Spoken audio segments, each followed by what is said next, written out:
Are you ready for the final game of the rhythm game trilogy? This has been a weird ride because even when I streamed them, it felt weird to stream a theme. So, for the most part, the games I play are games that I have a vague interest in. That means the game happens to be part of a series, and I would usually wait till I have all the games and then stream it when I have time. The game I'm currently playing on stream happens to be part of a series. I enjoy playing series because you can see how much the game has changed throughout all the games. Without spoiling which game that is, the biggest change that happened was the skills system. For the first game, you kind of just leveled up the skills once you beat the missions. The second and last entry to the series, you get a sort of skill tree for all of your different skills. You can upgrade your skills before the missions, and sometimes after, but usually still occurs before the mission. Another change was a crafting system being added, because it changed how you went about playing the game. Before you just had to find things in the world, but in the last entry, you just had to find the materials. Once you get all the materials, you can craft your heart's desire, which allows you to craft everything you have the materials for. Now the sad thing is that a lot of the crafting blueprints were hidden behind leveling skills. So it may take a while till you get what you wanted. There was essentially a ranged weapon you crafted, and the materials needed for it was rare. But also, you needed a high quantity of said material. I kind of wish you could have just extracted the weapon from the enemy once you killed them. That is just something that won't happen. Main reason is because the game is old at this point. I see no quality of life updates being added to a stealth-based game. Anyway, doing themes like this is interesting because it exposes you to different types of characters and stories. It also showcases that just because a game shares the same themes or genres, doesn't mean that the game will have anything in common. If you look at the CRPG genre and compare Divinity Original Sin 2 to Baldur's Gate 3, you wouldn't be able to really pull much comparisons. I guess the best comparison you can pull was that you wake up capturing a ship and escape said ship to get on the beach. The gameplay, the location, the story, and the general atmosphere is so different, it is hard to put them in the same genre. Playing these three games reminded me that the only thing that is shared is the love of music that the character feels. Well, there's also something shared as well that we talked about previously. So a thing that all the games have in common is that all the characters have tunnel vision when it comes to getting to their goals. They focus more on music, which causes them to overlook the people in the band. Now, there are more severe cases when it comes to these characters, and the MC and Afterlove EP takes that. But these games, you just know about who the bandmates are and what they go through. Now, the thing is that the game that we are going to talk about today follows a completely different formula with the storytelling. The main difference is that this game isn't a visual novel, nor does it have that relatable feeling as you get from the other two games. The main reason is because the game we are going to talk about isn't even located on Earth. Also, you may say, well, Goodbye Volcano High had dinosaurs as the main race, so that should count as not as Earth, or something out of this world.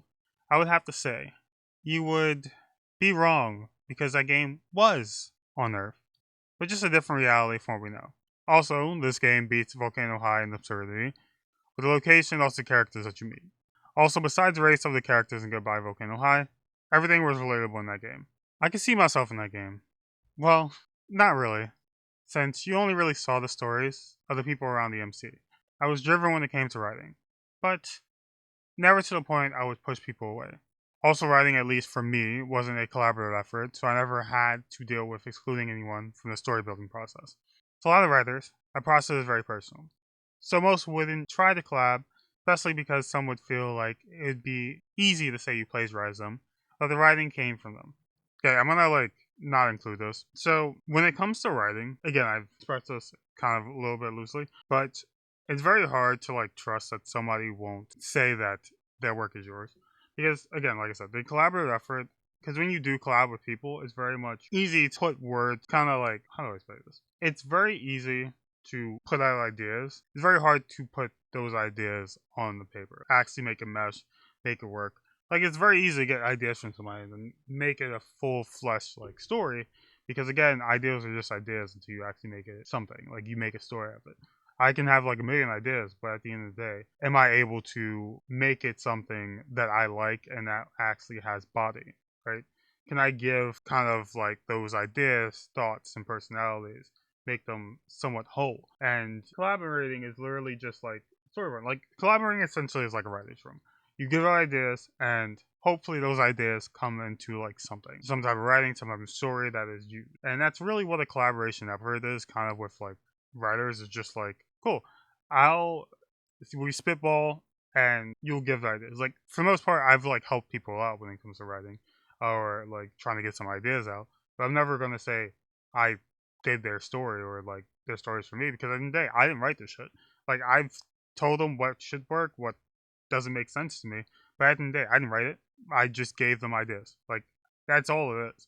And also, if I wrote something story wise, my idea is my story is going to be completely different from yours because again, we have two different fucking brains. So I'm going to make something that's probably a lot darker than what the fuck you were going to make. Because when I did write, I was more of a dark writer. Like even right now the story we're making for what did I say where whatever story we're making for that thing I also have to write later on too is very much it's not dark right now because again it's right now I'm building up on before even the conception of our character, but I'm making it so like okay cool we get some introduction, we do some stuff, and it's very weird to me because again I'm writing as if like I'm writing it more like prose but also still script format because again there is going to be talking and also I have to voice these characters.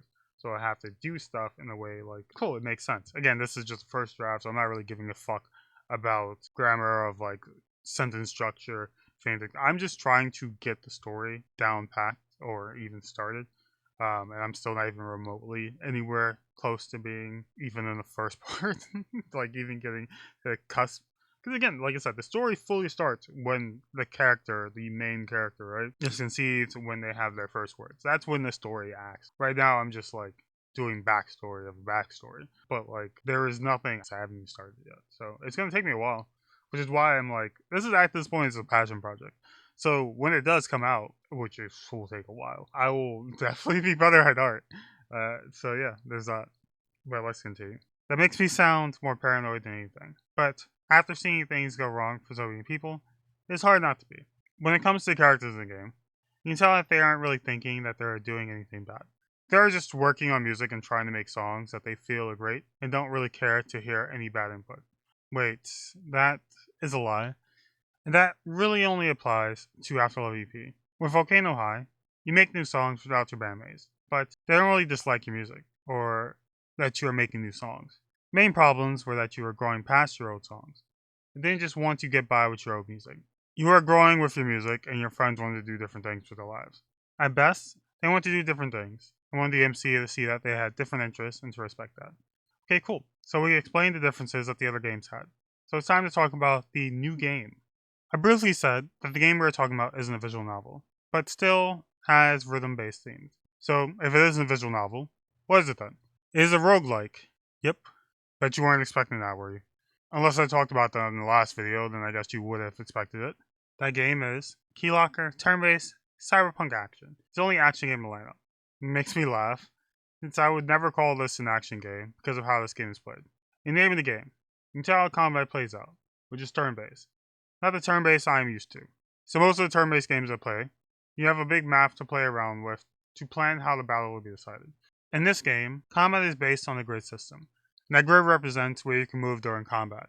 The abilities you get also work very interestingly in combat, because you have abilities that target different things. So in combat, you and the enemy have two bars to work with, but one of the bars works a few different jobs.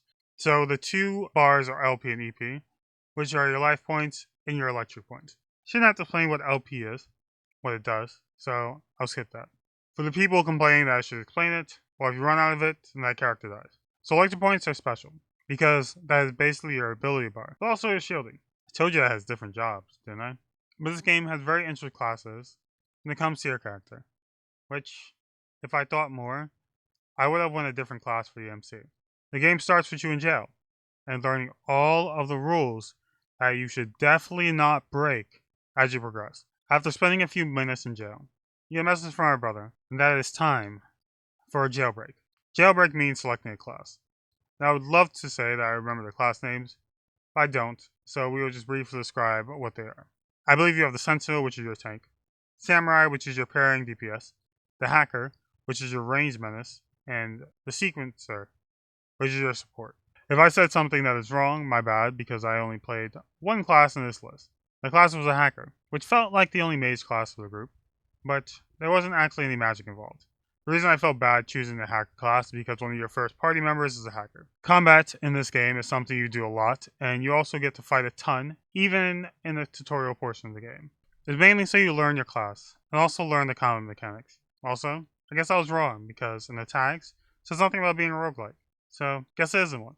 It is a JRPG, apparently. Now, I believe I died a ton, just learning the combat, how to go around the grid. So the grid is pretty small, and moving around is only beneficial for two reasons. So you move around to get out of the enemy moves, and the second reason is to move in the right spot to use your abilities. Some abilities have spread, some are in a line, others are two spaces in front of you. That means, for the most part, positioning is key in this game. Then again, it isn't really hard to position yourself when the grid is so small. Now, for the most part, the abilities react the same way. So, you have an ability that can be charged using your EP. Means the more electric power you have, the stronger the move is. You have a move that is used to deplete the enemy's EP. It does good damage when the enemy has none left. It's a great move to use, because most of the time the enemy will just waste a turn to restart their EP. The other two abilities kind of go hand in hand. One of them restores your EP, and the other one is a shield that uses your EP. That shield covers your health bar and also your EP bar, depending on how much EP you have. Now, combat seems like such an easy thing on paper, but your abilities change if you switch out your equipment. That means you have to relearn your abilities once you have switched out what you have currently equipped. The thing is, I would only switch out an item if the item was immensely better than what I currently equipped. Also, once you get to meet other characters, you're going to have two other party members with you in combat. Sadly, for most of the game, it will just be two characters on your side in combat, which includes yourself. I forgot to mention that when you select your class, it will tell you that will affect the story with whatever you chose. I wouldn't be scared to choose what you want, because of this notice. Just play what you want, and then play another class in a new playthrough. So combat is interesting, because everything works on timing, just like a song. I'm not going to lie to you. And I will say that it took me a lot of tries to get good at combat in this game. No, that's a lie. I was never really good at combat in this game. Mainly because I would miss the timing for my moves, and basically destroy the whole battle. I would then restart the battle, because yes, you can restart things in this game. I restarted so many times, because I messed up all my moves that needed you to time input. So, there are two inputs you have to look out for when you start battling. So there are the inputs that you see in the other games, but you have to match the inputs you see on the screen. There are two types of this type, which one just has 3 buttons to input, or has more. The one with 3 will only show the next input once you input something, while the one with more flows more fluidly. Another input to look out for is just press the attack button at the right time. Better yet, the perfect time, because the game will tell you if you were early or late with pressing the button. I believe that it will just be the input that the abilities keep on to. The last thing you might have been wondering is, how do you heal? So in the game, you can only use items in order to heal, which is truthfully the only way of healing, besides the healing areas that are randomly placed throughout the game. But you can buy milkshakes, or if you're lucky, you can kill an enemy in battle. You can drop a milkshake so you can heal. Or you can hack a vending machine in order to get a milkshake for free. You can also acquire milkshakes from breakables in the world. So, make sure to see what can be broken as you progress. Using an item takes up a turn, so you have to use it wisely. Also, allies can heal you, but you have to be in range for that to happen. You can also heal outside of combat, so you can just save it, so you can use it when you really need it.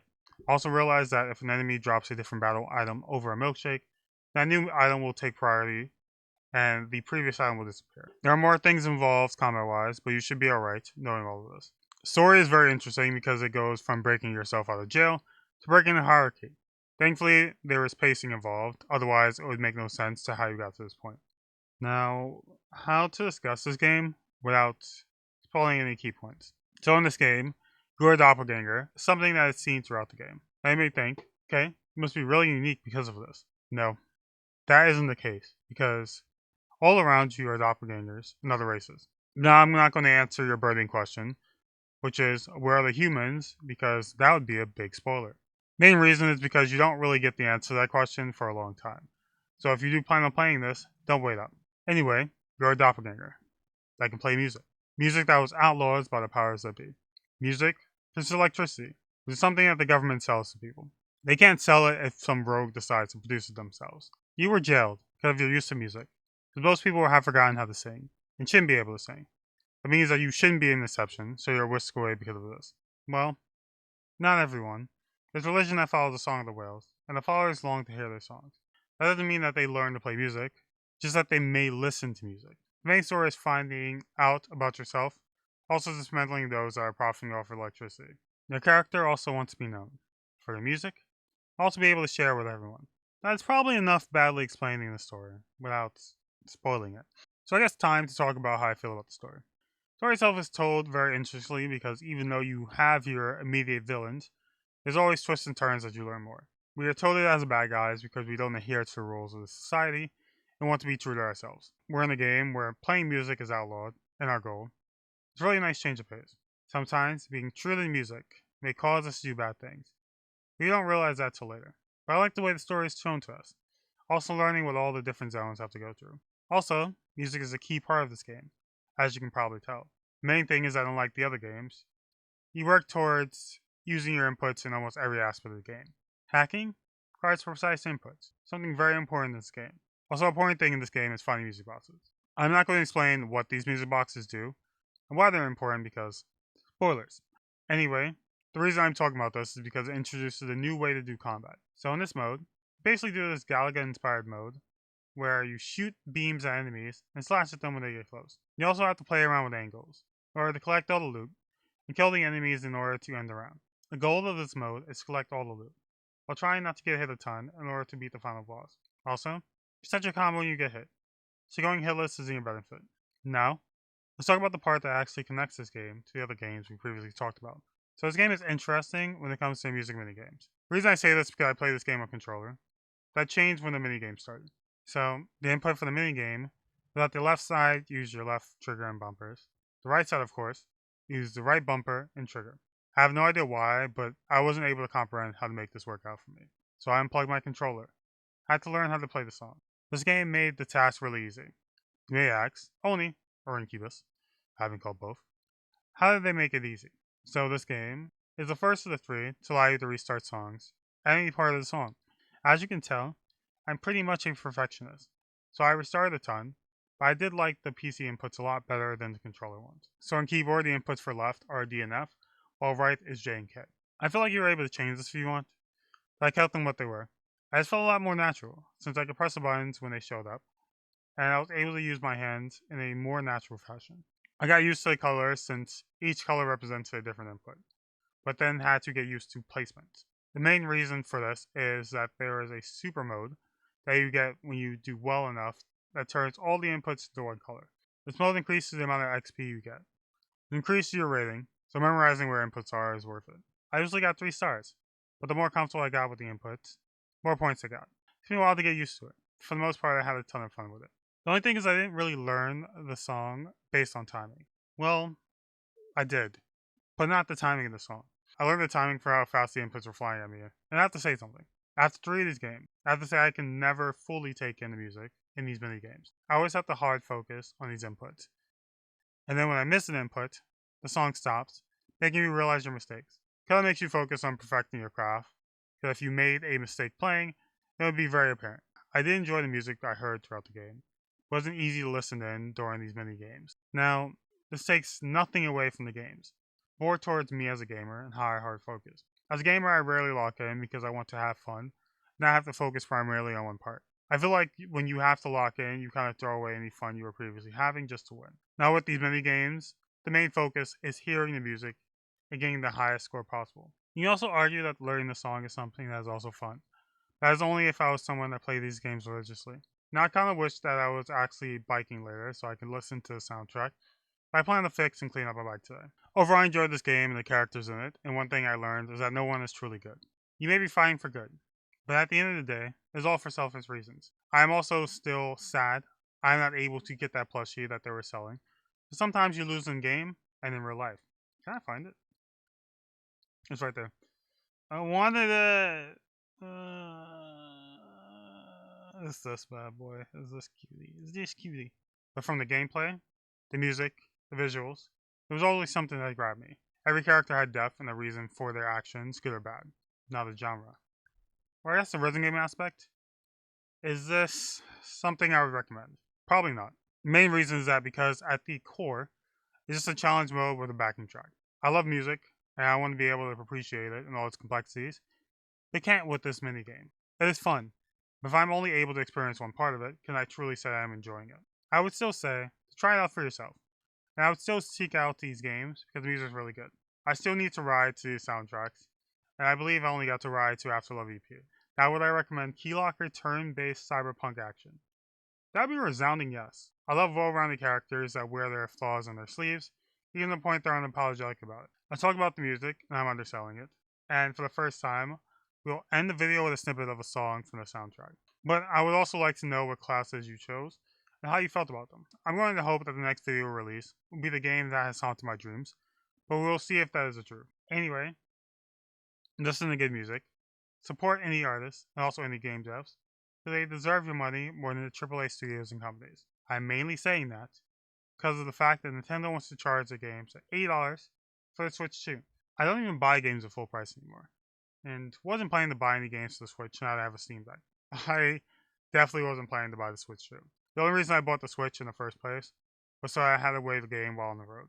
Also, the main game, well, only game I really played on Nintendo handhelds, were the Pokemon games. I have no reason to do that at this point, because there are amazing creature collectors out there and amazing ones that have yet to release. Anyway, buy some soundtracks and new music if you're able to and have the funds. My name is Only Incubus, and that is my time. I will see you all soon. Hope you all have an amazing week. Later days.